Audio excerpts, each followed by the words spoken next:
हफ्ते के आखिरी दिन दुनिया भर के बाजारों से दमदार संकेत और नजरें हैं अर्जुन की आंख की तरह 11,000 की निफ्टी पर। आज दर्शन होंगे क्या, ये है बड़ा सवाल। लेकिन आज हो ही जानी चाहिए। लेकिन उम्मीद तो ये कि जिस जोश खरोश और फ्राइडे ड्रेसिंग के साथ हम शो कर रहे हैं, मूड माहौल में एकदम परफेक्ट है। परफेक्ट है। और आज की हमारी फ्राइडे ड्रेसिंग है हाफ शेयर। हाँ। तो डिम्पी जी भी और मैं भी, तो कुल मिलाकर लग रहा है कि आज एक्शन भरा दिन रहने वाला है, वो भी तेजी की तरफ। तो शेयर बाजार लाइव में आप सबका स्वागत है। नमस्कार, मैं हूं अनिल सिंह। और मैं डिम्पी कालरा। तो आज आपको संकेत सभी तरफ से बेहतर दिखेंगे, चाहे अमेरिका हो, चाहे फिर एशिया हो, या फिर अब करेंसी ही क्यों ना हो। जो C2 फैक्टर जिसकी कल आप बात कर रहे थे ना कि करेंसी और क्रूड ठीक हो जाए तो फिर हो सकता है तस्वीर कुछ और बदलती हुई दिखे। कल रुपए ने आपकी बात सुनी है फाइनली। तो फाइनली वो कल बात 3:30 के बाद कमजोर नहीं हुआ। 3:30 के बाद कमजोर नहीं हुआ। और उसकी वजह भी बता दूं, जब मैं 3:30 के बाद हमेशा कमजोर होता तो मेरा कहना ये था कि डिम्पी जी को 5 बजे तक रखना चाहिए। तो कल डिम्पी जी का असर दिखा कि अगर रुपया कमजोर हुआ तो फिर रुकना पड़ सकता है। हाँ, तो कल आखिरकार शुक्र है भगवान का कि कल कमजोर नहीं हुआ। और 71.4 आज इन्हीं फैक्टर्स के साथ, इन्हीं ट्रिगर के साथ हम आगे फिर से बढ़ रहे हैं। देखते हैं आज कौन कौन से अहम ट्रिगर होंगे। खैर, इस बीच दो चीजें और घटित हुई हैं जिसके बारे में कल हम चर्चा कर रहे थे। वो थे रिलायंस इंडस्ट्रीज और HUL के नंबर्स। दोनों ही नंबर्स बड़े जबरदस्त रहे और दोनों ही नंबर्स अगर दिग्गज कंपनियां पेश करें तो फिर 11,000 के उससे ऊपर की बात भी सोची समझी जा सकती है। रिलायंस इंडस्ट्रीज ने पहली बार तिमाही में 10,000 करोड़ का मुनाफा दिखाया, पहली कंपनी बनी भारत की। और दूसरा, आज जिन कंपनीज के नंबर्स आने हैं उसमें विप्रो, NIT टेक होगा। बीच में एक बार जो आप HUL का विंडो देख पा रहे हैं, इसमें हमने एक ही चीज लिखी है, प्रॉफिट नहीं बल्कि वॉल्यूम ग्रोथ, जो कल से हम आपको नोटिस करा रहे थे कि 8% से ऊपर कहीं भी इसको बेहतर समझा जाएगा। 10% की वॉल्यूम ग्रोथ है और SGX निफ्टी 11,000 के बेहद करीब है। तो इन 4 ट्रिगर के साथ हम बढ़ रहे हैं आगे और समझ लेते हैं आज के कुछ अहम ट्रिगर्स। तो सबसे पहले जरा ग्लोबल मार्केट्स पे ही आते हैं और ग्लोबल मार्केट के लिहाज से आज तो बेहद पॉजिटिव दिन है। बिल्कुल, आज हांगकांग का बाजार तेज, जापानीज मार्केट तेज, SGX निफ्टी तेज। तो जहां पे एक मौका छूट जाता था ना, एशिया का अलग, US का अलग, कम से कम आज वैसा नहीं है। आज सब एक ही दिशा में काम कर रहे हैं और मिलजुल कर रहे हैं। और मिलजुल कर जब काम करें तो उसका फायदा होता है रिम्पी। इसलिए ग्लोबल संकेत आज पॉजिटिव है। और सबसे बढ़िया बात है कि ट्रेड वॉर की चिंताएं कम होने के संकेत आ रहे हैं। ये एक अच्छा रिलीफ वाली बात है कि भाई चलिए, कम से कम ट्रेड वॉर को लेकर चीन अपना स्टैंड थोड़ा हल्का करने को तैयार है, अमेरिका अपना स्टैंड हल्का करने को तैयार है। ये आप तब भी कह रहे थे जब स्टिमुलस की बात हुई थी चाइना में कि अगर उसको स्टिमुलस देना है तो फिर ट्रेड वॉर एक दूसरी तरफ कैसे रखा जा सकता है, दोनों तरफ कैसे करोगे आप। हाँ, एक तरफ तो आप ये कहोगे कि मैं बहुत एक्सरसाइज करूंगा और दूसरी तरफ कहेंगे बहुत खाऊंगा, तो फिर फायदा क्या होगा। तो वो वैसा वाला हाल है। तो अब उनको समझ में आ रहा है कि दोनों चीज़ों को साथ में करने में समझदारी है। तो कुल मिलाकर इस लिहाज से ग्लोबल मार्केट्स की मजबूती है। अच्छी बात ये भी है डिम्पी की, जिस वजह से मजबूती हो रही है वो सबके लिए अच्छी है। और यही वजह कि नहीं तो आमतौर पर अमेरिका अपने हिसाब से चलता है, एशिया अपने हिसाब से चलता है, दोनों को पड़ी नहीं है एक दूसरे की तरफ देखने की। लेकिन आज ये माहौल अच्छा है।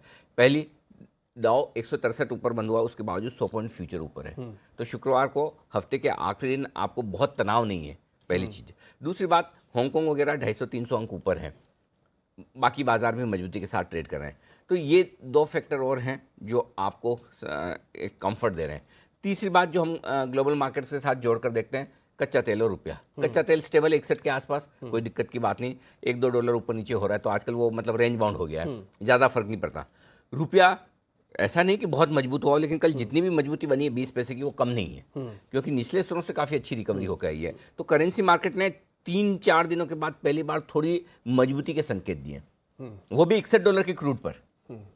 तो ये हमारे काम की एक दिन और चाहिए आज की, ऐसा मजबूत बना रहे, वोलेटाइल ना हो या फिर कमज़ोर ना हो। तो मुझे लगता है कि प्लेटफॉर्म ठीक है।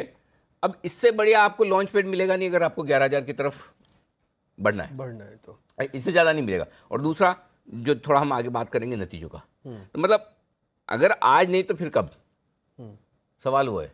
लेकिन इस बीच ग्लोबल मार्केट में एक सवाल मेरे मन में हो रहा है। 4-5 दिन से लगातार US मार्केट्स में हो रही है तेजी। पहले 22,000 भी सबसे पहले हमने प्रेडिक्ट किया था, उसके बाद पुल बैक भी हम सबसे पहले बता रहे हैं कि आएगा, आया भी है। ये 5 दिन की मजबूती के बाद थोड़ा ठंडा तो नहीं होने वाला US? हो सकता है, कोई बड़ी बात नहीं, हर रोज डाउ बढ़ नहीं सकता, ये बात सही भी है। और पता नहीं जब हम आज क्लोज करें तो उस समय डाउ फ्यूचर्स किस तरह से ट्रेड करते हुए दिखें। हो सकता है डाउ फ्यूचर्स मजबूत भी दिख रहे हैं, उसके बावजूद अमेरिका में थोड़ी प्रॉफिट बुकिंग आ भी सकती है। लेकिन कमोवेश एक चीज़ आप मानकर चलिए, अमेरिकी बाजारों का रुझान अगर आप एक दिन पहले के भारतीय बाजारों से देखें तो बहुत मिलता जुलता आता है। ओके, मोस्टली 5 में से 3 या 4 ट्रेडिंग सेशन आप कमोवेश वैसा पैटर्न देख सकते हैं। जैसे कल हम दिन के हाई पॉइंट की तरफ जाकर 10,900 के पार बंद होने में कामयाब रहे, ठीक उसी तरह से डाउ भी आप देखिए अच्छी मजबूती के साथ। तो प्रॉफिट बुकिंग आ सकती है, लेकिन वो आएगी नहीं आएगी और वो मुझे पता नहीं है, तो उसके लिए मैं बहुत तनाव नहीं लूंगा। लेकिन हाँ, कुछ इंटरेस्टिंग चीज़ें आज की कमेंट्री में है वो मैं बताऊंगा आपको। ठीक है, लेकिन इस बीच में और आंकड़े सारे देख रहा था, सब कुछ पॉजिटिव दिख रहा है, लेकिन डीआईज नेगेटिव है। हाँ, एफआईज के सरप्राइजिंगली बड़े पॉजिटिव आंकड़े आए हैं। ग्लोबल संकेत तो पॉजिटिव है ही, कोई डाउट ही नहीं है। इसके अलावा जो संकेत है आपके लिए डीआईज के बड़े दिनों बाद बढ़िया वाले नेगेटिव आए हैं। एफएनओ पॉजिटिव हुआ है और सेंटिमेंट पॉजिटिव है, ट्रेंड तो पॉजिटिव है ही। ये है आज के ट्रिगर्स। कुल मिला के सिर्फ डीआईज नेगेटिव है और सब कुछ पॉजिटिव। ग्लोबल से लेकर ट्रेंड तक सारे के सारे इंडिकेशन आपको पॉजिटिव दिखेंगे, लेकिन डीआईज है नेगेटिव। इसके बारे में चर्चा करेंगे आगे कि डीआईज का आखिरकार क्यों ये नेगेटिविटी हम रख रहे हैं। लेकिन इस बीच फिर से वही निर्णायक लेवल के साथ शुरुआत कर रहे हैं। तो आज के निफ्टी के निर्णायक लेवल 10,900 ये है निफ्टी का निर्णायक लेवल और 27,500 ये है बैंक निफ्टी का निर्णायक लेवल। जो कल के निर्णायक लेवल है सेम आज भी निर्णायक लेवल वही है, क्योंकि फर्क इतना ही, कल 10 पॉइंट 10,900 के नीचे बंद हुआ था, आज 10,900 के 10 पॉइंट ऊपर बंद हुआ है। तो निर्णायक लेवल में कोई खास बदलाव होना नहीं है। 27,500 के थोड़ा सा नीचे बंद हुए थे परसों और कल बंद हुए 27,500 से थोड़ा सा ऊपर, 25-30 पॉइंट नीचे, 25-30 पॉइंट। तो बेसिकली निर्णायक लेवल इसीलिए सेम है। रेंज 10,900 10,975। इनफैक्ट मैं इसको 10,950 भी कर सकता था, लेकिन सेफर साइड पे मैंने 10,975 रखी है। छोटी ट्रेडिंग रेंज निफ्टी की 10,850 से 11,000 ये है दूसरी रेंज जिस पर आपको फोकस करना है। इसको भी मैं चाहता था 25 पॉइंट और नीचे ले सकता था 10,975, लेकिन मैं चांस नहीं लेना चाहता, क्योंकि क्या है, फ्लोज बड़े मजबूत है और 3 दिन तक 10,875 के ऊपर क्लोजिंग देने के बाद यू नेवर नो, बाजार गुस्से में आके एक ही दिन में 11,000 निकाल दे। ये बहुत हो गया भाई, कितने दिन तक आप रेंज में अटका के रखोगे? आ गया टाइम। 3 दिन तो हो ही गए। 3 दिन तो हो गए, रेंज के ऊपरी सिरे पे आप बंद हो रहे हैं। हाँ। ठीक है, इसलिए मैं आज सेफर साइड पे चल रहा हूँ कि बहुत मतलब मंदी की बात करना शायद ठीक ना हो, या मतलब ज़्यादा सावधानी की बात करना ठीक ना हो, लेकिन ये कॉन्फिडेंस जब होता है ना कि ज़्यादा सावधानी या मंदी की बात करना ठीक नहीं है, उस समय बाजार आपको सरप्राइज भी देता है। और वो सरप्राइज कहाँ और कैसे आ सकता है वो मैं थोड़ी देर में आपको डेटा में बताने वाला हूँ। लेकिन उससे पहले तीसरी रेंज जो है वो 10,800 से लेकर 11,050 की बन सकती है निफ्टी पर। एक बात पक्की है, निफ्टी में थोड़ी सी वॉलेटिलिटी बढ़ने की संभावना दिख रही है। ये 3 दिनों से जो बड़ी छोटी रेंज में ट्रेड होकर हल्के हल्के मुनाफे के साथ आप बंद हो रहे हैं डिम्पी, इसमें बदलाव आने की तैयारी है। इसके लिए तैयार हो जाना चाहिए। वो आज ही हो सकता है, वॉलेटिलिटी बढ़ेगी। ये एक पहला संकेत मुझे निफ्टी में आज के लिए आता हुआ दिख रहा है। अब आइए बैंक निफ्टी 27,500 27,600 वाकई में बहुत ही छोटी रेंज है 100 पॉइंट की बैंक निफ्टी की, और जो मीडियम रेंज है 27,400 से 27,700 की बनती है, और एक्सट्रीम रेंज जो है 27,300 से लेकर 27,800 की मैं मानकर चल रहा हूँ। ये है बैंक निफ्टी की रेंज। अब जिस आंकड़े की मैं बात कर रहा था, मेक और ब्रेक वाला एक आंकड़ा है, वो है निफ्टी पर 11,000 के आसपास का। अगर रुकना है निफ्टी को तो 10,975 11,000 परफेक्ट लेवल है जहां पर आज बाजार रुकेगा, और इसके पार निकला तो 50 पॉइंट मिनिमम और मिलेंगे। फिर आप 11,000 पे नहीं रुकेंगे, फिर 11,050 आपको आज ही दर्शन करा देगा। तो 11,025 11,050 आसानी से आ सकता है, लेकिन हो सकता है जिस तरह से अगर हमारे बाजार खुलने के वक्त समझिए हांगकांग 150-200 पॉइंट ही रह जाए, या करेंसी में बहुत दमदार ओपनिंग ना हो, तो फिर आप 10,975 11,000 को पार नहीं कर पाएंगे। 11,000 बेहद अहम क्रूशियल लेवल है, ये मानकर चलना चाहिए। वायदा कारोबार के डेटा के लिहाज से भी और मनोवैज्ञानिक स्तर भी है। छोटे छोटे बहुत आते हैं, 10,700 10,800 10,900 आते हैं, लेकिन ये 11,000 है, 1,000 वाला लेवल है ना, राउंड फिगर। इसलिए इतनी जल्दी में पार करने के लिए आपको कुछ और चाहिए, और वो कुछ और क्या है? 500 पॉइंट हांगकांग, 50 पैसा रुपया मजबूत, $1-2 क्रूड नीचे आ जाए, वो भी एक ही दिन में। मतलब बहुत ज़्यादा मांग रहा हूँ मैं, लेकिन चाहिए 11,000 के पार निकलने के लिए ये एक वो बढ़िया कॉम्बिनेशन चाहिए, है ना। ये तीनों मिल जाए तो फिर क्या करें। तो इसलिए फ्रैंकली बताऊँ, अगर आप मुझे ईमानदारी से पूछेंगे, अभी जो संकेत है इसके दम पे मैं आज 11,000 के पार नहीं जा रहा। ठीक है, अभी जो संकेत, अभी तक के संकेत, अभी तक जो संकेत है। अब बदल क्या सकता है? 9:08 पे क्या होगा ग्लोबल मार्केट्स, 9:08 पर क्या रुपया बहुत मजबूत हो जाएगा। अरे ये 2-3 चीज़ें मिल जाती तो फिर मैं कहूँगा आपको 9:08 पर कि हाँ, लेकिन अभी वाले संकेत में मैं 11,000 नहीं जा रहा। इसलिए आज के लिए सबसे इंपॉर्टेंट लेवल जो है 10,975 से 11,000 की रेंज का है, पॉइंट नंबर 1। ठीक है, अब आइए बैंक निफ्टी। ऐसा ही एक लेवल बैंक निफ्टी में भी मिला है, और वह है 27,750। रुकना है, अटकना है, प्रॉफिट बुकिंग आनी तो परफेक्ट लेवल है 27,750। एकदम सही, वहीं पर रुकना है। ये 27,700 वाली जो कॉल राइटर्स है उनकी पनिशमेंट की तैयारी है? कुछ मिली है कल थोड़ी बहुत पनिशमेंट? नहीं, वो कट गए कल, मतलब वो कॉल राइटर को कल पैसे बन गए 27,700 पे जिन्होंने कॉल बेची। अच्छा, उनके तो बने, पैसे बना के बाहर हो गए। आज तो क्या नई वीकली सीरीज है तो ज्यादा पोजीशन है ही नहीं, हार्डली ओपन इंटरेस्ट है, कुछ भी नहीं है, तो इसलिए आज पुट कॉल में कुछ खास नहीं होना। ओके, बहुत ही कम ओपन इंटरेस्ट है डीपी, मतलब आपको मैं क्या बताऊं, 27,500 के पुट और कॉल पे सिर्फ 2 और 3 लाख शेयरों का ओपन इंटरेस्ट, तो कुछ नहीं के बराबर है, ठीक है ना। तो जो होना है वो यहीं पर होना है। तो पॉइंट सिंपल ये है कि 27,750 जहाँ पर पिछले हफ्ते 2-3 बार आपने कोशिश की पार करने की, नहीं कर पाए, तो 27,700 27,750 अटकने के लिए परफेक्ट लेवल है, रुकेंगे तो यहीं रुकेंगे।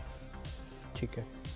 अगर आप नीचे अगर आए, थोड़ा सा गिरावट आई, प्रॉफिट बुकिंग आ गई, तो कौन सा लेवल ऐसा है जो बड़ा इंपॉर्टेंट? आज मैंने है ना एक अच्छा काम किया है, अच्छा किया खराब किया ये पता नहीं, लेकिन काम किया है मैंने, ये किया है कि लेवल्स ऊपर खींच दिए स्टॉप लॉस के, ताकि लोगों को नुकसान कम हो अगर बाजार रिवर्स कर दे किसी वजह से। और लेवल वो है निफ्टी पर 10,850 है, अब क्लोजिंग बेसिस पर स्टॉप लॉस 10,775 से सीधा। एक्चुअली मैं बताऊं आपको ईमानदारी से, तो ये 10,875 आ रहा है लेवल, फिर भी थोड़ा सेफ्टी, फिर भी मैंने 25 पॉइंट की सेफ्टी रखी है कि नहीं 25 और छोड़ दो। 10,850 के नीचे निफ्टी बंद होता है तो तेजी की पोजीशन कम करनी है, सिंपल।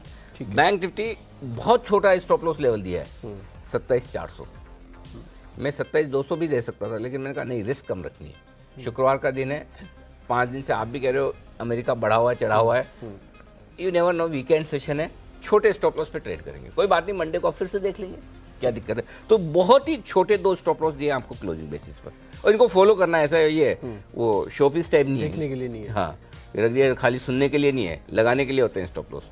हाँ, सुनने से लॉस नहीं बचता, स्टॉप लॉस लगाने से लॉस बचता है। अच्छा, एक और चीज है, कल बार बार ये चर्चा हो रही थी डीलिंग रूम में कि मार्जिन्स बढ़ रहे हैं सोमवार से, ये फैक्टरिंग है क्या? बहुत बढ़िया सवाल है ये आपका। अब मैं आपको एक चीज और बताऊं, मैं सोचा था कि ये मैं थोड़ा आगे बताऊंगा, लेकिन क्योंकि आपने सवाल ले लिया तो मैं यहीं पे कह देता हूं। 2 बजे के बाद वाला शो आज कोई मिस ना करें, 2 से 3:30, क्योंकि इसका जो इम्पैक्ट आना है मार्जिन वाला, ये आखिर वाले शो में आएगा। और अगर बाजार को आज थोड़ी ऊपरी स्तर पर मुनाफा वसूली दिखानी है, थोड़ी प्रॉफिट बुकिंग आनी है, थोड़ा करेक्ट होना है, तो उसका एक बड़ा कारण ये होगा, ब्रोकर कहेगा भाई देखिए 30% मार्जिन बढ़ रहे हैं, 25% बढ़ रहे हैं, पैसे ला के रख लो, सोमवार को कहाँ भागोगे, और नहीं तो पोजीशन कम करो। तो एफएनओ ट्रेड्स के लिए ये आखिरी 1-1.5 घंटा बड़ा इंटरेस्टिंग होगा। हो सकता, अच्छा मार्जिन बढ़ रहा है इसका मतलब एक चीज़ समझ लीजिए, मार्जिन खाली तेजी की पोजीशन पे थोड़ी बढ़ रहा है, मार्जिन तो दोनों पोजीशन पे बढ़ रहा है, बट आमतौर पर रिटेल ट्रेडर तेजी की पोजीशन बनाता है, इसलिए उनके लिए तनाव ज़्यादा है। तो ऊपरी स्तरों पर आपको वो संकेत पढ़ना है, कहीं भी एक पहला संकेत ऐसा दिखे कि मंदी की बात नहीं कर रहा हूँ, तेजी की पोजीशन कम होने का संकेत आए, वहाँ पे सावधान हो जाना है। कि तेजी करने वाला ट्रेडर अगर ये सोचता है कि मेरे पास 30% पैसे एक्स्ट्रा नहीं है जो मैं सोमवार को सुबह सुबह नहीं दे सकता, बाद में ब्रोकर मेरी पोजीशन काटेकर वहाँ से ओपन इंटरेस्ट घटता हुआ आपको नजर आए किसी स्टॉक में, या जो ओवरबॉट स्टॉक है रिटेल के पास ज़्यादा है, उनमें आपको सावधान हो जाना है। इस समय मार्केट का सिनेरियो क्या है कि ज़्यादा बाय की पोजीशंस खड़ी हैं सिस्टम में, या फिर ज़्यादा शॉर्ट्स खड़े हैं जो कवर होने के लिए? वैसे देखा जाए तो आप क्या कहेंगे, दोनों ही बराबर है भाई, एक खरीद रहा है एक बेच रहा है, तो बाय और सेल बराबर है। लेकिन जो आप व्यू के हिसाब से देखें कि भाई किस तरह की पोजीशन बनी, तो अनडाउटेडली बाय की पोजीशन ज़्यादा है, निश्चित तौर पर तेजी की तरफ पोजीशन ज़्यादा है। इंटरेस्टिंग। अब आते हैं जरा बाय निफ्टी अगर मेरे को करना हो तो फिर आज का स्टॉप लॉस का रखा जाए, और निफ्टी सेल 10,850 चाहे तो 10,850 से 10 पॉइंट नीचे रख दें स्टॉप लॉस, 10,850 स्टॉप लॉस है, और 10,975 11,50 ड्रीम टारगेट। आज तो मेरे आएगा नहीं आएगा, सुनाई सिर्फ 11,000 दे रहा है, मेरे को तो 10,975 सुनाई भी नहीं दे रहा। तो 11,050 अल्टीमेट टारगेट अगर हुआ तो संभावना कम है।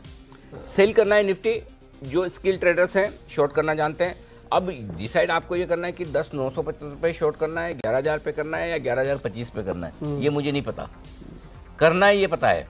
तो मैं इसलिए बीच वाला लेवल ले लेता हूँ 11,000, शॉर्ट 11,000 के करीब करें। आप 3 किश्तों में बेच सकते हैं, तो डिम्पी की तरह 10,975 11 11,025, एक बेचना है तो 11,000, बाकी आप देख लें।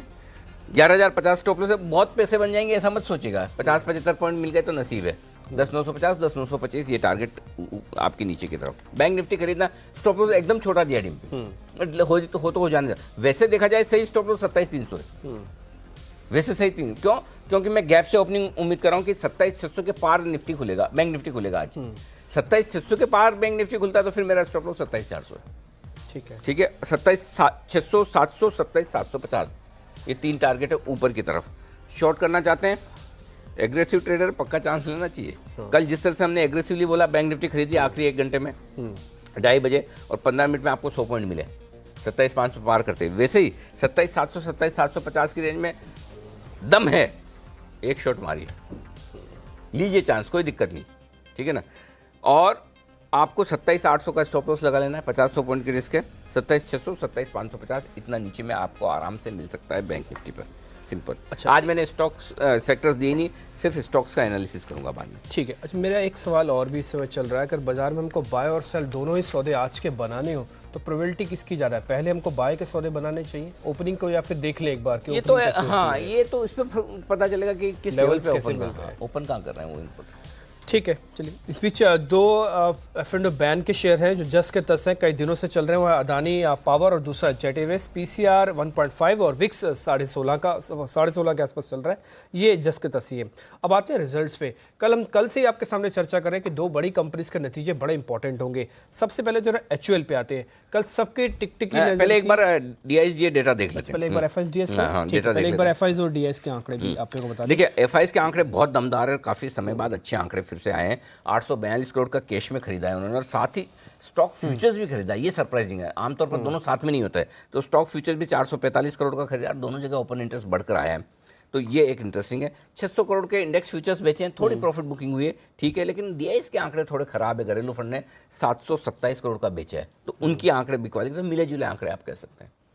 ठीक है, लेकिन कुल मिला के DIS का आंकड़ा कल बड़ा है। ठीक है, अब आते हैं जरा F&O पे। पहले शुरुआत जरा निफ्टी से करते हैं, निफ्टी के इंपॉर्टेंट लेवल्स। पहली बात तो प्रीमियम घट के 21 पॉइंट ही रहेगी।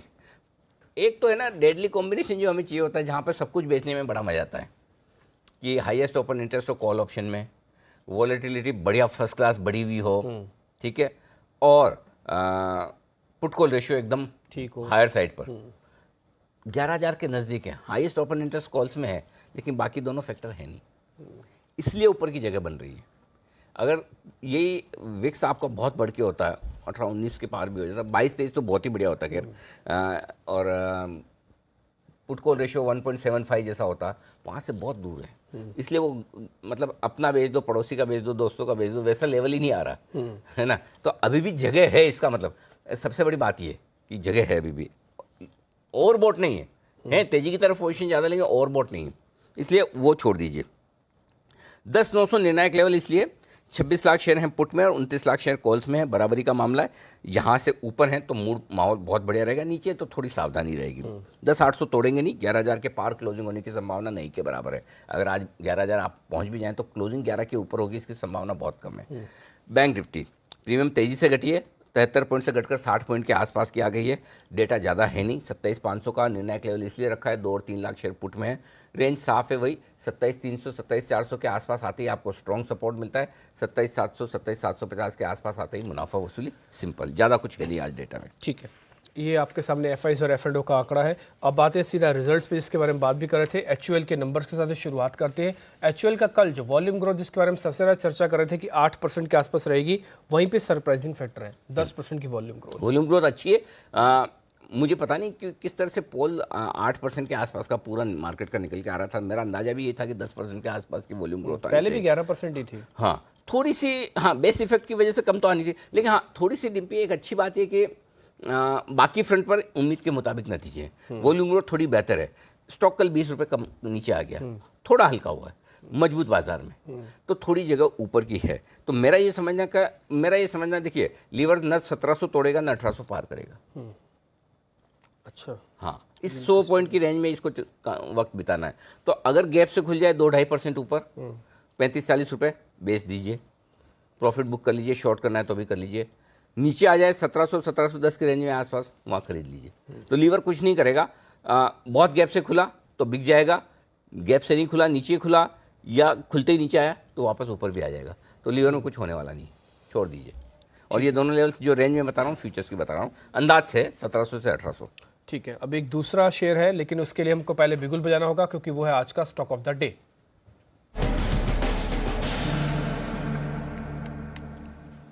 दूसरा भी कल नतीजों वाला ही शेयर था, आप समझ तो गए होंगे, वो है रिलायंस इंडस्ट्रीज। कल पहली बार तिमाही के अंदर 10,000 करोड़ रुपए का प्रॉफिट उन्होंने दिखाया। सभी अखबारों के हेडलाइंस यही है, ओनली विमल। ओनली बिल्कुल, नंबर्स दमदार है, इसमें कोई डाउट नहीं। हर एक फ्रंट पर मुनाफे का देख लें, रिलायंस जियो के नंबर देख लें जिस पर स्टॉक चलता है, जीआरएम्स देख लें जिस पर स्टॉक चलता है, तो ऐसी कोई वजह है नहीं कि स्टॉक नीचे जाए। लेकिन सब लोग कह रहे थे कि जीआरएम्स उतने अच्छे नहीं है जितने अच्छे होने चाहिए, और हो सकते थे बेहतर, ये बात सही है।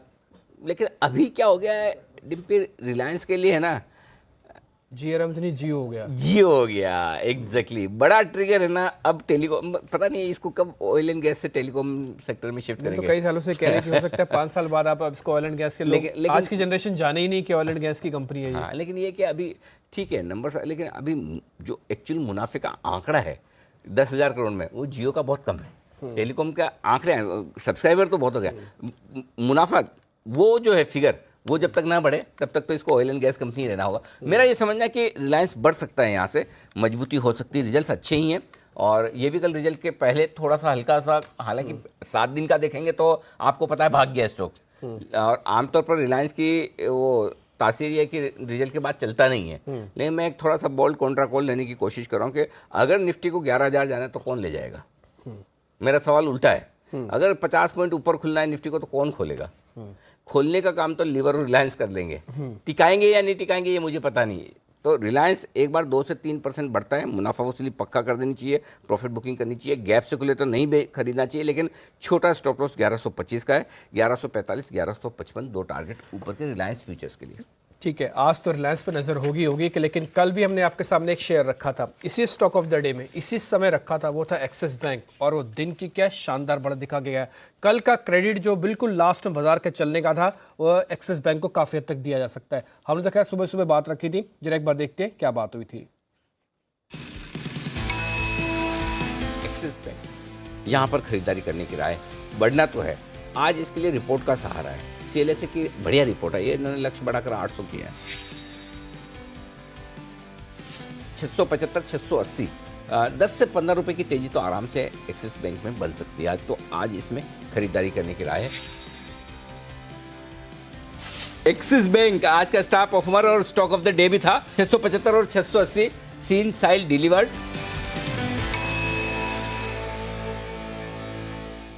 तो एक्सिस बैंक की तरह आज भी तैयार हो जाइए कुछ बेहतरीन शेयरों के साथ। इसमें रिलायंस इंडस्ट्रीज एक है, टारगेट आपने नोट कर लिए होंगे। एचयूएल दूसरा है, हालांकि एचयूएल एक रेंज में रहेगा 1700 से 1800 का, लेकिन एक सौदा हम आपके सामने और भी रखेंगे, वो 9 से 9:05 बजे 9:05 के बीच में होगा, जिसको हम कहेंगे आज का हीरो। वो शेयर भी आपके सामने होगा। खैर इस बीच आज के हीरो में एक चीज है डिम्पी, कल हमने दिया नहीं।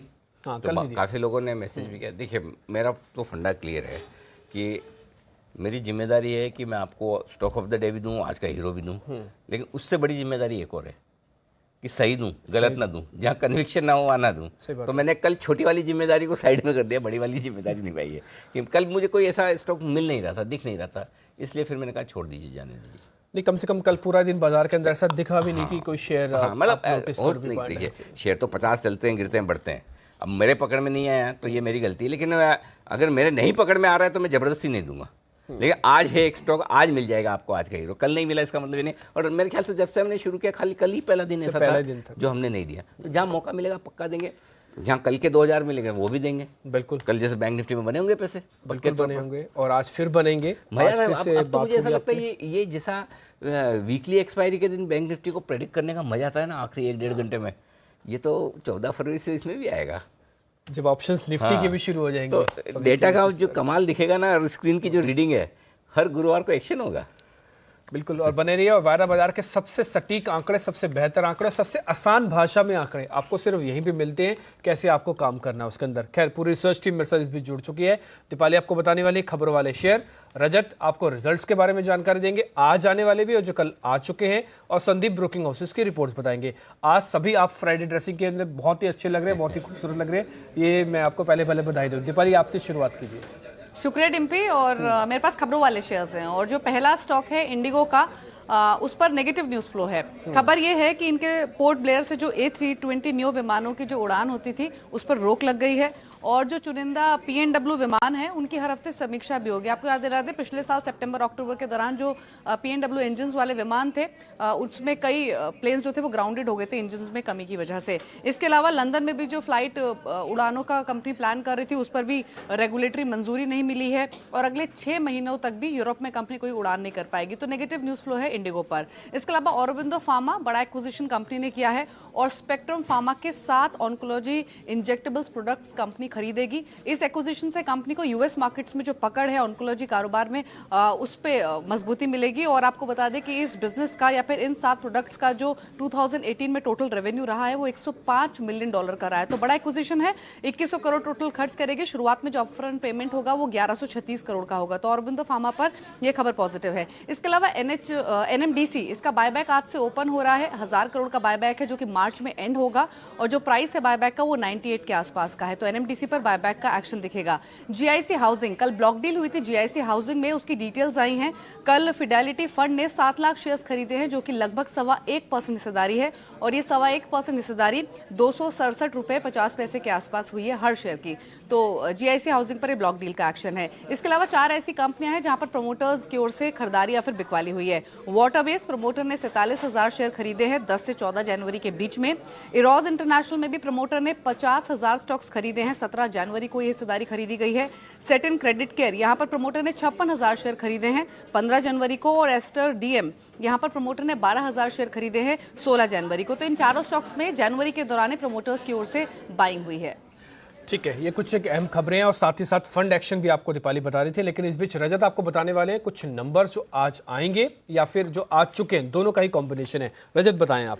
सबसे पहले निफ्टी पे आज जो ट्रैक होगा वो होगा विप्रो, जो आज तिमाही नतीजे जारी करेगा। उसके अलावा बायबैक के ऊपर भी बड़ा फैसला हो सकता है कि विप्रो की तरफ से आ जाए, तो आज विप्रो हाईलाइट रहेगा निफ्टी पे। इसके अलावा एफएनओ में जो रिजल्ट्स आने वाले हैं उसमें एक है NIIT टेक और दूसरा है कजारिया सिरामिक्स। ये दोनों ही कंपनियां आज अपने नतीजे पेश करेंगी और कैश में तो बहुत सारे रिजल्ट्स आने हैं, लेकिन हम जो क्लोजली ट्रैक कर रहे हैं वो है Zlearn, हमारी ग्रुप समूह की कंपनी। इसके अलावा अतुल लिमिटेड, धनलक्ष्मी बैंक और ICICI लोम्बार्ड जैसी जो कंपनियां हैं वो आज के सत्र में अपने रिजल्ट्स पोस्ट करती हुई नजर आएंगी। L&T इन्फोटेक एक और कंपनी है जिसके नतीजे आज बाजार में क्लोजली ट्रैक होने जा रहे हैं।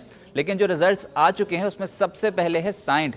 देखिए, नतीजे जो मर्जी हों लेकिन बायबैक का फैसला टालना और रेवेन्यू गाइडेंस का कम करना, ये दोनों ही ट्रिगर्स नेगेटिव साइंट के लिए समझे जा रहे हैं। और वैसे भी जो कंसोलिडेटेड मुनाफा है वो 127 करोड़ से घटकर 92.5 करोड़ रहा है। साइंट का मुनाफे में बहुत ज्यादा गिरावट है तिमाही दर तिमाही आधार पर। आय हालांकि फ्लैट रही है लेकिन मुनाफे का घटना, बायबैक का टालना और रेवेन्यू गाइडेंस को कम करना, ये साइंट के लिए आज नेगेटिव है।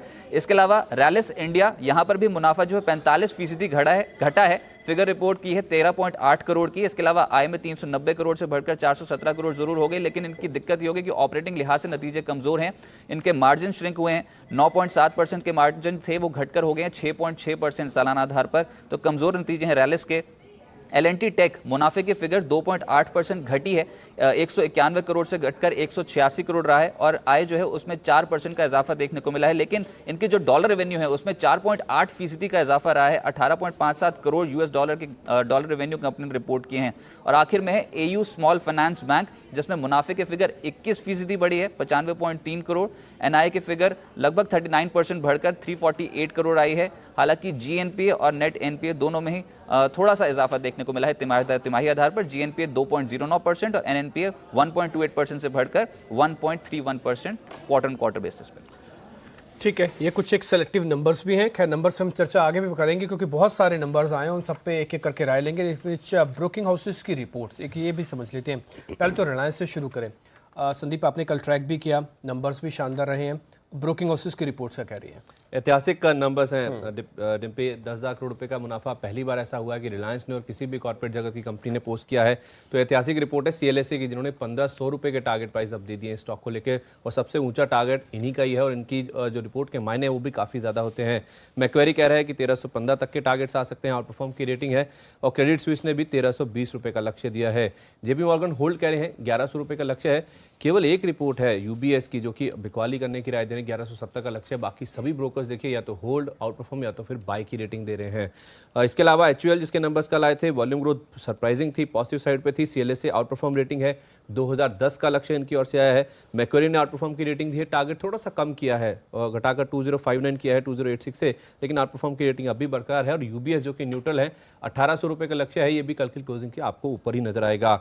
अभी आपको रजत L&T टेक के नंबर्स बता रहे थे, मिक्स बैग नंबर्स है, लेकिन CLSA ने बाय रेटिंग अब भी बरकरार रखी है। 2100 रुपये का लक्ष्य उन्होंने दिया है, नतीजे अच्छे हैं, मार्जिन अनुमान से बेहतर है और आगे आने वाले जो नतीजे हैं उनमें मार्जिन में और भी सुधार देखने को मिल सकता है। साइंट के नंबर्स वीक हैं, लेकिन मॉर्गन स्टैनली ने ओवरवेट की रेटिंग लंबी अवधि के लिए अब भी बरकरार रखी है, 720 का लक्ष्य है। वो ये कह रहे हैं कि नो डाउट गाइडेंस हटाई गई है, लेकिन Q4 जो आने वाली तिमाही है वो अच्छी रह सकती है। और एक सबसे अच्छी बात ये स्टॉक को लेके इसके जो वैल्यूएशंस हैं वो बहुत अट्रैक्टिव है। और आखिर में फेडरल बैंक, यहाँ पे जेफरीज की रिपोर्ट है, बाय रेटिंग है, लक्ष्य उन्होंने 105 से घटाकर 104 रुपये किया है, लेकिन वो कह रहे हैं कि लोन ग्रोथ इनकी काफी मजबूत देखने को मिली थी और FY18 से लेकर 21 तक जो EPS अनुमान है उसमें 33% के आसपास की बढ़त हो सकती है। तो ये है वो तमाम रिपोर्ट्स जहाँ पर आज एक्शन दिखने वाला है। एक्शन भरपूर है, हमारे एक्सपर्ट्स भी हमारे साथ जुड़ रहे हैं, लेकिन उससे पहले आज का एक्शन आपको एक बार बता दूं। बजट का माहौल बनता हुआ दिख रहा है, तो आज सबसे पहले तो एक एक्शन आपको दिखने वाला है, वो है बजट माई पिक। जैसा ठीक 2019 माई पिक जो सुपर हिट रही, हमारे हर रोज एक एक्सपर्ट आपको बजट के लिहाज से अब से लेकर बजट तक क्या खरीदना है वो आपको मिलेगा। तो 9:45 पे सबसे पहले आपको देखना है बजट माई पिक। आज से हो रही शुरुआत। 9:50 पर एक बड़ी खास बात है, नितिन का PCR सुपर हिट। कल जिस तरह से नितिन ने खरीदारी इंडस्ट्रीज पे उन्होंने ऑप्शंस दी खरीदनी है, तो आज अच्छा पैसा बनेगा। और उन्होंने कवर्ड कॉल HUL के अंदर भी दिलवाई थी, बिल्कुल, क्योंकि उन्हें पता था कि रिजल्ट बहुत शायद इतने अच्छे नहीं और डेटा के हिसाब से, और वैसे ही है एक्चुअली। तो नितिन का PCR का मतलब पुट कॉल और रिजल्ट्स, तो ये है नितिन का जो आपको मिलेगा 9:50। आज भी एक निफ्टी कंपनी और 2 F&O कंपनीज के हैं, तो उन्हीं में से कौन कोई है। मैं बता दूं नितिन का PCR है क्या। नितिन मुराद का हर रोज आपको जो रिजल्ट आने वाले हैं आज कल परसों में 1-2 दिनों में, उन्हें रिजल्ट्स के पहले पुट या कॉल ऑप्शन के जरिए कैसे ट्रेड करना है वो नितिन आपको बताएंगे, ताकि आप रिजल्ट सीजन का पूरा फायदा उठा सकें। बिल्कुल भी जाए ना आपके हाथ से मौका, अच्छा रिस्क भी कम रहे और आपका पैसा भी बन जाए। लेकिन इन सबसे अलग एक और चीज़ भी है भाई डिम्पी, देखिए आपकी भी तो कुछ तो बजट से उम्मीदें होंगी, मेरी भी है, आम आदमियों की भी है, बहुत सारे लोगों की, जनता भी चाहती है ऐसा हो जाए वैसा हो जाए। तो हमने एक बड़ा खास आयोजन किया है और हम पूरी पब्लिक की राय लेकर आ रहे हैं। तेरा बजट मेरा वोट।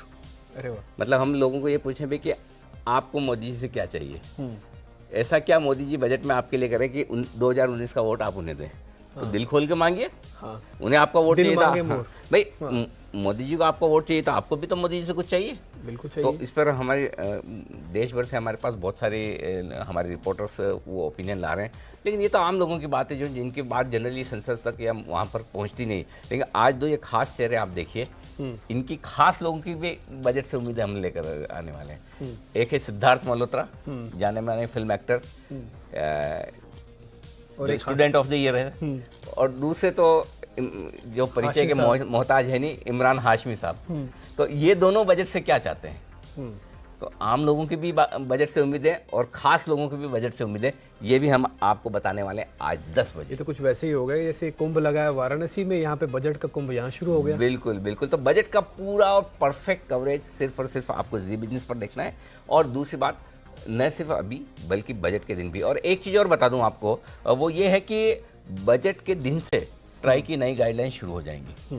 तो अगर आपने इस महीने के अंत तक 31 जनवरी के पहले अपने DTH या केबल ऑपरेटर से अपना पैक नहीं लिया है, तो 1 फरवरी को आप बजट नहीं देख पाएंगे, ध्यान रख लीजिएगा। तो अभी से तुरंत प्रभाव से ये काम करिए कि आप अपने DTH ऑपरेटर को या केबल ऑपरेटर को दीजिए, भाई मुझे जी का फैमिली पैक लेना है, जिसमें मुझे एक ही साथ जी ग्रुप के सारे चैनल्स मिल जाएं, एंटरटेनमेंट के, बिजनेस के, न्यूज़ के, सब कुछ। बिल्कुल, तो ये सब आपको करना है। तो ये अभी से तुरंत से ये कर लीजिए ताकि 1 फरवरी को आप तसल्ली के साथ हमारे साथ बजट देख सकें। ठीक है, ये तो आपको देखना है। और अब एक और चीज़, बजट के अंदर कई बार ऐसी शब्दावली होती है, ऐसी चीज़ें होती हैं जो आपको समझ में नहीं आती है। हम आपको बहुत ही आसान भाषा में बजट आपके सामने रखने वाले हैं। जरा एक प्रोमो देखिए। कौन कहता है कि बजट बहुत मुश्किल है, समझ में नहीं आता? अरे बहुत आसान है, मेरे साथ देखो, आप सब समझ में आएगा। क्या करना है पता चलेगा, सब कंफ्यूजन दूर होगा। दिन भर बजट देखिए मेरे साथ, सिर्फ जी बिजनेस पर। तो बिल्कुल आसान भाषा में आपको बजट दिखेगा और सिर्फ जी बिजनेस पर दिखेगा, हमेशा की तरह। आगे बढ़ रहे हैं, अब आज के मेहमान हमारे साथ जुड़ चुके हैं। राकेश जी और कुणाल जी दिल्ली स्टूडियो से हैं, मेरे साथ सचिन तेकर जिनको हम सचिन बोलते हैं, और मेरे साथ मुंबई स्टूडियो से जुड़ चुके हैं। तो राकेश जी गुड मॉर्निंग। आज तो संकेत सारे बेहतर लग रहे हैं और फ्रेडी ड्रेसिंग में माशाल्लाह आप भी बहुत स्मार्ट लग रहे हैं आज तो गजब आपने आपके ड्रेसिंग है। स्मार्ट लग रहे हैं मतलब क्या? आज भी स्मार्ट लग रहे हैं। स्मार्ट है आज, कुछ ज्यादा आज भी बोलिए ना, आज एक्स्ट्रा ऑर्डिनरी स्मार्ट लग रहे हैं। ये ठीक है राकेश जी, आज एक्स्ट्रा ऑर्डिनरी आप स्मार्ट लग रहे हैं। तो जरा आपकी पिक्स के साथ शुरुआत करते हैं sir. Good morning Dimpy ji, thanks for the compliment and making the day special. And Anil ji आपको भी गुड मॉर्निंग। और अनिल जी मेरा पिक वही है जो अभी आपने रिलायंस को चुना था, बट पहली बार ऐसा हुआ है अनिल जी इतिहास में कि मेरा स्टॉप लॉस ले लेंगे, आप आपसे छोटा है। एक पिक्स तो ले लेंगे, आप कहाँ जा रहे हैं। लेकिन जब आप इंग्लिश में जवाब देते हैं ना तो मेरा दिल खुश हो जाता है एकदम, मतलब ऐसा लगता है कि आपने कॉम्प्लीमेंट दिल से एक्सेप्ट किया है। राकेश जी, हमारे आमतौर पर क्या होता है, जब है ना आप दिल से कोई चीज़ बोलते तो वो आपकी मदर टंग में निकलती है, आपकी मातृभाषा। राकेश जी केस में उल्टा है, इंग्लिश में निकलती है। तो राकेश जी ने आपका कॉम्प्लीमेंट मान लिया है। राकेश जी, हाँ, रिलायंस खरीदना है आपको। बट अनिल जी रिलायंस के अंदर पहली बार ऐसा हुआ है इतिहास में कि मेरा स्टॉप लॉस जो है आपसे छोटा है थोड़ा सा। आपने स्टॉप लॉस दिया था 1125 का, मेरा स्टॉप लॉस है 1127 का स्टॉप लॉस है। रिलायंस इंडस्ट्रीज को खरीदने की राय है। यहाँ पे पहला टारगेट 1153 का बैठता है। अनिल जी ये स्टॉक अगर 1150 के ऊपर सस्टेन करता है तो अब थोड़ा सा रुक के यहाँ पर एक नई खरीदारी भी की जा सकती है, तो अब वेट एंड वॉच करना चाहिए। एज ऑफ नाउ 1127 टारगेट है, 1153 टारगेट है। ठीक है, रिलायंस के अलावा राकेश जी एक ही। बस रिलायंस ही? डिम्पी जी एक ही पिक है आज, एक ही पिक है। कुणाल जी भी इस बीच है हमारे साथ दिल्ली स्टूडियो से। कुणाल जी गुड मॉर्निंग, आपकी तरफ से आज के trade sir. Good morning Dimpy ji, good morning Anil ji. दो काउंटर जिनमें खरीदारी की राय है। सबसे पहले अडानी पावर है, जिसकी चर्चा कल हम कर रहे थे और हम कह रहे थे कि अडानी पावर में बहुत ही एक मैन मेड पैटर्न बना है। मुझे लगता है कि एक ब्रेकआउट अडानी पावर में कल आते हुए हमने देखा। 56 रुपए तक अडानी पावर जाना चाहिए, 56-57 का लक्ष्य होना चाहिए और 49 पर स्टॉप लॉस रखकर अडानी पावर होगा आज के लिए पहला शेयर। और दूसरा है गैस अथॉरिटी गेल। गेल में हमने कल एक बहुत अच्छा मोमेंटम बनते हुए देखा है, मुझे लगता है कि आज भी फॉलो थ्रू बाइंग देखने को मिलेगी। और गेल आप 337-338 के लेवल्स दिखाएगा, 326 रुपए पर स्टॉप लॉस रखकर गेल को भी बाय करना चाहिए। तो दो खरीदारी की राय है आज सवेरे। ठीक है, गेल पे भी आप बाय कर सकते हैं, अदानी पावर पे भी बाय कर सकते हैं। कल पेट्रोनेट एलएनजी भी मेरे को अच्छी तरह से याद है दिया गया था शेयर। तो गैस, जितने भी गैस बेस्ड शेयर्स हैं उनके अंदर काफ़ी स्ट्रॉन्ग मूव आ सकते हैं। एमजीएल को भी नोटिस रखे जाएं आज के सेशन में। सचिन गुड मॉर्निंग, आपकी तरफ से आज के trade. Good morning Dimpy ji, good morning Anil sir. Morning sir. दोनों स्टॉक्स बाय पे है। पहला लक्ष्य होगा आई थिंक आईसीआईसीआई बैंक पे। आई थिंक रिलायंस ने अपना काम कर दिया। आई थिंक ओपनिंग के बाद कौन सा ऐसा शेयर है जो मार्केट को 11,000 के पार लेके जाने के लिए मदद कर सकता है। तो आई थिंक मुझे लग रहा है वापस एक बार आईसीआईसीआई बैंक को फोकस में लाना चाहिए। इनवर्स हेड एंड शोल्डर से ब्रेकआउट जो हुआ था 370 के आसपास, उसका टारगेट अराउंड 385-388 के आसपास आ रहा है, वो अभी तक पेंडिंग है। तो मुझे लग रहा है ये नेक्स्ट मूव यहाँ से कमेंस होनी चाहिए और इसी लिहाज से 369 के स्टॉप लॉस के साथ 385-388 के टारगेट के लिए आईसीआईसीआई बैंक में पोजीशन बनानी चाहिए लॉन्ग साइड पे। इस पर्टिकुलर मूव को हम कॉल ऑप्शन थ्रू भी पार्टिसिपेट कर सकते हैं। तो 370 का एक in the money call option यहाँ पर बाय करना चाहिए। 11 रुपये के आसपास फिलहाल वो ट्रेड कर रहा है। 8.5 का स्टॉप लॉस होगा और 18 तक का इसका टारगेट हो सकता है एक हफ्ते के लिए। सेकेंड कॉल होगा हीरो मोटोकॉर्प पे। 18 दिन के लगातार मंदी के बाद यहाँ पर थोड़े से पॉजिटिव संकेत आ रहे हैं। अगर हम आरएसआई देखें तो वहाँ पर एक पॉजिटिव डाइवर्जेंस ऑलरेडी कमेंस हो चुका है इंट्राडे स्केल पे। तो मुझे ऐसे लग रहा है कि वापस एक अच्छा रिबाउंड हो सकता है। 3020-3030 तक के टारगेट्स इसी पर्टिकुलर मूव में आ सकते हैं। 2840 के स्टॉप लॉस के साथ यहाँ पर थोड़ी सी एक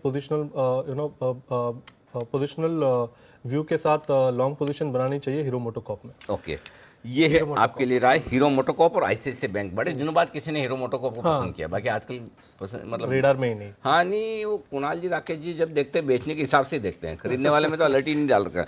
हाँ, एक और स्टॉक है जिसको बार बार बेचने वाले की तरह देखते हैं खासतौर से कुणाल जी, वो है इंडिगो। और आज खबर फिर से इंडिगो के लिए अच्छी तो है नहीं।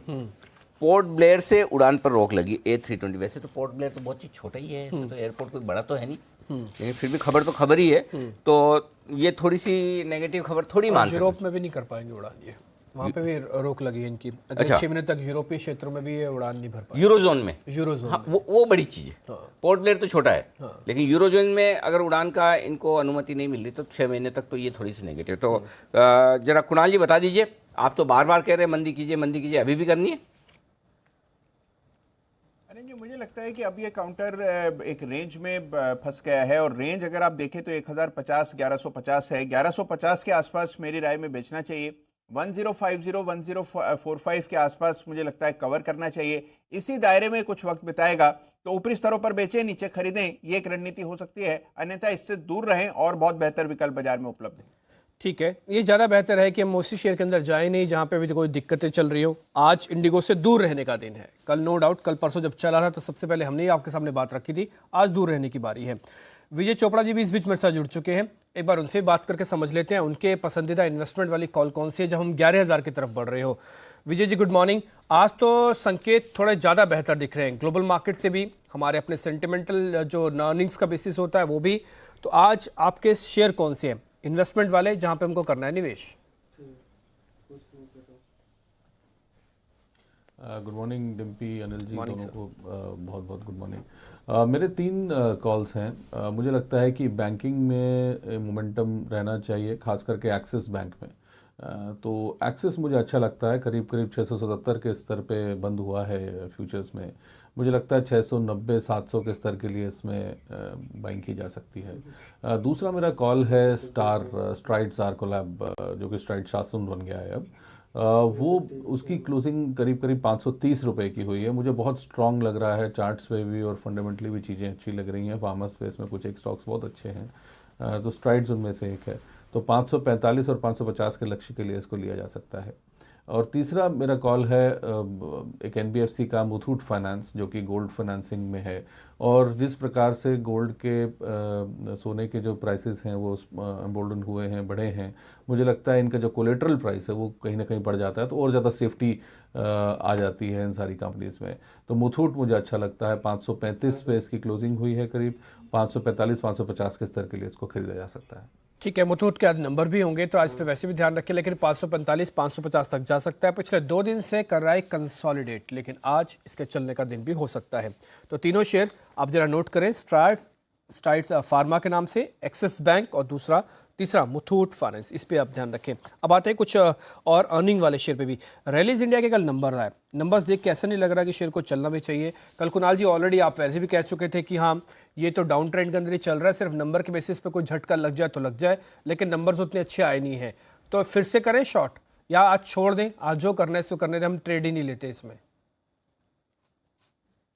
देखिए, मुझे लगता है डिम्पी शॉर्ट करने लायक ये शेयर नहीं है, क्योंकि इसमें पहली बात तो डेरिवेटिव्स में नहीं है, तो आप उतना अग्रेसिवली इसको शॉर्ट नहीं कर सकते हैं। मुझे लगता है जो ओवरऑल स्ट्रक्चर है इसका, एक रेंज में ये काउंटर ट्रेड कर रहा है। काफ़ी बड़ा डाउन ट्रेंड ऑलरेडी, जैसे आपने कहा कि इस काउंटर में ऑलरेडी आ चुका है, और 180 से 165 तक का एक दायरा है जिसमें काउंटर काफी वक्त बिता चुका है। तो मुझे लगता है कि वेट एंड वॉच करें।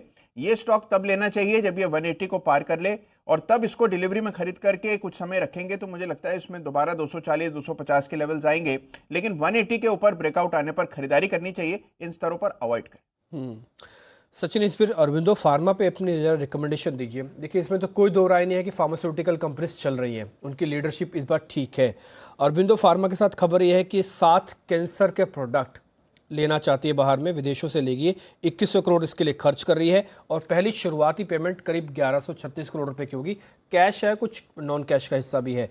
तो अरविंदो फार्मा का स्ट्रक्चर कैसे लग रहा है? खबर पॉजिटिव है। देखिए, स्ट्रक्चर तो आई थिंक बेटर ही है। इनफैक्ट जिस तरीके से वापस स्टॉक रिकवर हुआ है, 680 के आसपास उसका एक 200 डे एक्सपोनेंशियल मूविंग एवरेज था, और वहीं से लेके एक अच्छी तेज़ी बनी है। बट ऊपर के लेवल्स देखें तो आई थिंक एक छोटा सा माइनर हर्डल है, अराउंड 795-800 के आसपास एक काफ़ी अच्छा कंजेशन है। तो अगर ये पर्टिकुलर कंजेशन पार हो जाता है तो आई थिंक बीच में जो रिसेंटली एक स्विंग हाई बनाया था अराउंड 830 का, वो आई थिंक कंफर्टेबली पार हो सकेगा। बट यू नो इस कंजेशन को कॉन्फिडेंटली ब्रेक करना काफ़ी इंपॉर्टेंट है। आई थिंक अगर इसके ऊपर अगर वो सस्टेन हो जाता है तो आई थिंक नए लाइफ हाइज ज़रूर इस पर्टिकुलर स्टॉक में मिलेंगे। एंड जिस तरीके से पॉजिटिव स्ट्रक्चर है तो यहाँ पर ज़्यादा दिक्कत नहीं होनी चाहिए। बट इन केस अगर 770 का लेवल टूट जाता है नीचे में, तो आई थिंक थोड़ा सा दबाव आ सकता है। इनफैक्ट एक अच्छी रैली हुई है तो एक छोटा सा करेक्टिव आने के भी चांसेस है। ज़्यादा करेक्टिव डीप नहीं हो सकता। आई थिंक 755 750 के आसपास एक अच्छा नया एक बेस शिफ्ट हो चुका है। तो अगर डिक्लाइन आता भी है तो आई थिंक 750 एक अच्छा लेवल होगा जहाँ पर अक्यूमुलेट करना चाहिए स्टॉक। ठीक है। इस बीच काफ़ी सारे नंबर्स आज भी आने हैं। एक बार मैं आपको वापस से हांगकांग का बाजार भी दिखा देता हूँ। 307 अंकों की बढ़त इसमें चल रही है। ज़्यादातर एशियन मार्केट समय ठीक है। आप चाहे ताइवान देखें, चाहे कॉस्पी देखें, चाहे फिर निकाई मार्केट्स देखें जो कि जापानीज मार्केट है, शंघाई चाइनीज मार्केट है, ये सभी के सभी आज अच्छी बढ़त के साथ कर रहे हैं ट्रेड। ये मैं इसलिए आपको बार बार दिखा रहा हूँ ताकि बाजार खुलने तक इसका पूरा आंकलन हमको रहे कि किस समय हमने आधे घंटे पहले क्या थे, आधे घंटे के बाद क्या है, ताकि आंकड़े आपके सामने रहें। नंबर्स की मैं जो बात कर रहा था उसमें कजारिया सेरेमिक्स, राकेश जी आपने एक बार कॉल दी थी, राजेश पलविया जी ने कॉल दी थी, दोनों की सुपर हिट रही। कल तुमने राजेश जी को बकायदा बधाई भी दी थी कजारिया के लिए। इसके नंबर्स आ रहे हैं, ये नंबर से पहले थोड़ा चला हुआ है, कल ठंडा भी हो गया था ये शेयर। अभी करना क्या है? देखिए डिम्पी, इस स्टॉक को काफ़ी निचले स्तरों पर हम लोगों ने 503-4 पर आइडेंटिफाई करा था और वहाँ से एक अच्छी खासी रैली देखने को मिल चुकी है। और जिस तरीके से चार्ट्स हैं, एक पॉजिटिव सरप्राइज ही नतीजों में देखने को मिलना चाहिए। और मेरा ऐसा मानना है नतीजों में कोई पॉजिटिव सरप्राइज आता है और उसके चलते कोई उछाल आता है तो शॉर्ट टर्म का अगर नज़रिया तो मुनाफा बांधना चाहिए, नई खरीदारी की राय नहीं रहेगी। मेरा ऐसा मानना है कि प्रॉफिट को बुक करना चाहिए उछाल पर। ठीक है। फेडरल बैंक पे जेफरीज की रिपोर्ट आई है, वो कह रहे हैं बाय करना चाहिए इस पे। 105 से लक्ष्य, हालांकि 104 ही घटाया, 1 रुपये घटाया, मान के चलिए 105 का उनका लक्ष्य जस का तस है। कल कुछ प्रॉफिट बुकिंग हुई है सचिन, ये प्रॉफिट बुकिंग जो कल हुई है पोस्ट नंबर्स है, नंबर्स के बाद, नंबर से पहले शेयर चला भी था, अभी सेटल डाउन हो जाएगा, खत्म इम्पैक्ट नंबर्स का। या इनफैक्ट यहाँ पर 86 के आसपास एक अच्छा सपोर्ट है स्टॉक के लिए, तो आई थिंक यहाँ पर फिजल आउट होना चाहिए। एंड थोड़ा सा कंसोलिडेशन अगर आ जाता है स्टॉक में तो एक बेहतर साइन होगा, क्योंकि इसका स्ट्रक्चर काफ़ी बेटर हो चुका है। जिस तरीके से 70 के आसपास एक ब्रेकआउट हुआ था फॉलिंग वेज से, और वहाँ से लगातार high top high bottom structure इसने मेंटेन किया है। तो आई थिंक एक डिक्लाइन जो अभी हुई है एक करेक्टिव पार्ट है। एंड आई थिंक 86 के आसपास एक अच्छा सपोर्ट बन सकता है, एक अच्छा कंसोलिडेशन बन सकता है और वापस एक बार रिवाइवल हो सकता है। तो आई थिंक किसी ने अगर इस पर्टिकुलर काउंटर को शॉर्ट किया है तो आई थिंक टाइम आ गया जहाँ पर उनको मुनाफा बांध देना चाहिए एंड स्टॉक वापस अक्यूमुलेट करना चाहिए नए लेग के लिए। ठीक है। इस बीच एक शेयर आज थोड़ा ज़्यादा नोटिस होगा अपनी खबरों की वजह से भी, अपने नंबर की वजह से भी, एक रिपोर्ट की वजह से भी। मॉर्गन स्टैनली की रिपोर्ट साइंट पे आई है, वो ये कह रहे हैं कि हम इस पे ओवरवेट हैं और 720 का हमारा टारगेट है साइंट। अभी ये 700 भी नहीं है, लेकिन इसके अगर आप नंबर्स देखेंगे, नंबर्स में कुछ भी एक्साइटमेंट नहीं है। आप देखिए इसका मुनाफा घट गया 92 करोड़ जो 127 करोड़ था, आय भी कम हुई है और बायबैक का फैसला भी कंपनी ने टाल दिया। तो कुणाल जी आज इसमें करें क्या? साइंट में रिपोर्ट कह रही है हम ओवरवेट हैं, नंबर्स कह रहे हैं कि आप अंडरवेट हो जाइए। वो इसमें सवाल ये पूछना चाहिए कहीं आज का एक्सीडेंट तो नहीं हो भी सकता है। तो कुणाल जी आज का एक्सीडेंट तो नहीं होगा, रिपोर्ट को देखें या फिर इसके चाल को देखें? देखिए इस चार्ट को देखना चाहिए डिम्पी, और चार्ट तो बेहद कमजोर है जैसा आप जानते हैं, लगातार लोअर पीक्स बन रहे हैं और मुझे लगता है कि एक 600 पर इसको सपोर्ट है। 600 अगर साइड ने तोड़ा तो फिर यहाँ पर आपको 525 530 के लेवल्स देखने को मिलेंगे। तो मेरी राय में खरीदारी की तो देखिए कोई केस बनता नहीं है, चार्ट कमजोर है। और जैसे ही इस काउंटर ने 600 के लेवल्स को ब्रीच किया, मुझे लगता है जिनके पास लॉन्ग टर्म की भी पोजीशन है उनको एग्जिट करना चाहिए। एक बार के लिए बड़ा करेक्शन आता हुआ दिख सकता है तो 600 के स्टॉप लॉस से होल्ड करें जिनके पास पोजीशन है, इस लेवल के नीचे निकल जाने की राय रही। ओके, 600 का लेवल टूटने के बाद भगवान मालिक है इसका, ये बात पक्की है। ठीक है, एक और स्टॉक है जिस पे राय ले ली जाए विजय जी की। हाँ, इंटरेस्टिंग स्टॉक है जीआईसी हाउसिंग। फिडेलिटी नाम के फंड ने 7 लाख शेयरों की कल खरीदारी की है। सर कुछ दम है स्टॉक में या फिर कोई दूसरी हाउसिंग फाइनेंस कंपनी आपको खरीदनी? अनिल जी, मैं काफ़ी समय से ब्रदर 3-4 महीने से एक बात बहुत कॉन्स्टेंटली बोल रहा हूँ कि यदि आपको रहना है किसी एनबीएफसी क्षेत्र में तो टॉप रैंक में रहिए, वो ज़्यादा बेहतर स्ट्रैटेजी है। अगर आपको रहना है तो एचडीएफसी में रहिए। एचडीएफसी ने कल कन्विंसिंगली 2000 का स्तर पार किया, 2005-6 पे करीब क्लोजिंग की। मुझे लगता है कि 2100-2200 की और बहुत कन्विंसिंगली बढ़ रहा है। तो अगर सही आपको बाइंग करनी ही है तो ऐसे कंपनी में करिए जहाँ पर रिस्क कम हो, तो मैं एचडीएफसी रिकमेंड करूँगा। ठीक है, एचडीएफसी के अंदर करनी है खरीदारी। कल का सेशन तो खैर ज़बरदस्त था ही। कल हमने सुबह सुबह बात भी रख रहे थे कि एचडीएफसी हो सकता है इस दिन में अच्छा चले, अच्छा बेहतर आपको ट्रेड देता हुआ दिखे। इस बीच कुछ एक और नंबर्स, कुछ एक और रिपोर्ट्स जिसके बेसिस पर आज ट्रेड लें। उसमें एलएनटी टेक पर सीएलएसए की रिपोर्ट आई है, 2100 का टारगेट है। सचिन आपकी राय क्या है इस पर L&T tech? I think structure काफ़ी अच्छा है, इनफैक्ट अच्छा एक कॉन्ट्रैक्शन इस पर्टिकुलर स्टॉक में देखा जा रहा है, बट 1750 के ऊपर जैसे ही स्टॉक सस्टेन हो जाता है आई थिंक 1930 के लक्ष्य भी आ सकते हैं। तो स्ट्रक्चर काफ़ी पॉजिटिव है, इनफैक्ट यहाँ पर पॉजिटिव बायस मेंटेन रखना चाहिए। 1620 का मैं यहाँ पर इमीडिएटली स्टॉप लॉस दूंगा ट्रेडिंग के लिहाज से। ओके, 1620 का स्टॉप लॉस लगाकर यहाँ पर करें खरीदारी। NMDC आज से बायबैक शुरू हो रहा है, 98 रुपये पर बायबैक है, 1000 करोड़ रुपए का बायबैक है। चोपड़ा साहब, इस पर आपकी राय, क्या करना है? देखिए, जिस तरह से गिरावट देखी हमने NMDC में और निचले स्तरों पे कुछ कंसोलिडेशन करने की कोशिश कर रहा है अनिल जी, मुझे लगता है लॉन्ग टर्म पर्सपेक्टिव से जो कि लंबी अवधि के लिए निवेश करना चाहते हैं उनमें इस भाव पे कुछ ज़्यादा प्रॉब्लम लगती नहीं है मुझे। और जितने भी मेटल माइनिंग शेयर हैं कहीं ना कहीं ज़मीन पे पड़े हुए हैं। पिछली बार भी हमने बातचीत करी थी, वेदांता मुझे अच्छा लगता है। तो मैं यही कहूँगा कि इस भाव पे लंबी अवधि के लिए ज़रूर ले सकते हैं। विद स्टॉप लॉस ऑफ 80 का स्टॉप लॉस लेके आप काम कर सकते हैं इसमें, और इसको रखिए। मुझे लगता है कि ये आने वाले समय में हो सकता है आपको 125-150 तक भी मिले। अच्छी कंपनी है और कहीं ना कहीं मुझे लगता है कि इसमें एक अच्छी तेज़ी बनेगी थोड़े कंसोलिडेशन के बाद। तो इस भाव पे रिस्क रिवॉर्ड पॉजिटिव है। ठीक है, सेटिन क्रेडिट केयर के प्रमोटर्स ने भी करीब 56,000 शेयर खरीदे हैं इसके अंदर, और ये 15 जनवरी को हुई है खरीदारी। शेयर करीब 250 रुपये के आसपास का चल रहा है। कुणाल बंसल जी, कुछ फर्क पड़ेगा प्रमोटर्स की इस 56,000 शेयर की खरीदारी का? देखिए डिम्पी जी, इस स्टॉक ने एक गिरावट दिखाई थी, गिरावट के बाद एक बेस बना रहा है, और जो एक खबर आई है ये शायद इसको सपोर्ट देगी, स्टॉक प्राइसेस को सपोर्ट देने का दमखम रखती है। और as of now short term support 240 के अराउंड आता है। किसी ने लिया हुआ है तो डिम्पी 240 के स्टॉप लॉस के साथ होल्ड करना चाहिए।